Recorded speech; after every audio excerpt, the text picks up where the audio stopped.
Sugatan ng isang lalaki sa Ilocos Norte matapos masabugan ng improvised na pampasabog na ginamit daw niya sa pangingisda. Naputulan naman ang kanang kamay ang isang lalaki sa Abra matapos masabugan ng dinamita na ginamit din daw sa pangingisda. Makibalita tayo kay Budget Mayor. Nauwi sa trahedya ang paghahanap ng 27 taong gulang na si Rolly Belisario ng pagkain para sa kanyang pamilya sa Tineg, Abra. Naputol ang kanyang kanang kamay at ang isa niyang daliri sa kanyang kaliwang kamay. Nabulag din ang isa niyang mata. Ito'y matapos siyang gumamit ng dinamita sa paghuli ng isda sa ilog. Ayon sa biktima, ihahagis na sana niya ang sinindihan niyang dinamita nang bigla itong sumabog sa kanyang kamay. Unsa aman ta naalam ti imak ti panunod ko na ibatakon.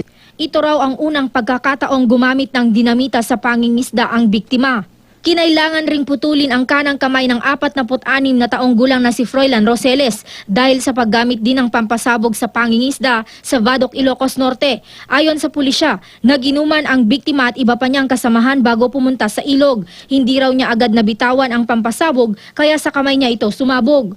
So bartek da napanda inala DJ dinamita tapos ay usarin da ko mga pangbungbong inti ramada igit ti karayan. Napag-alam ang isang improvised na pampasabog ang ginamit ng biktima. Gawa ito sa pinagsama-samang pulbura ng mga paputok. Lagit ako tilabinta doon subsobrado di pa mga taon. Inaamoy. Ilik kami lagi purpura ng Tapos sabi ng kabel ti buti. Labag sa Philippine Fisheries Code ang paggamit ng dinamita sa pangingisda.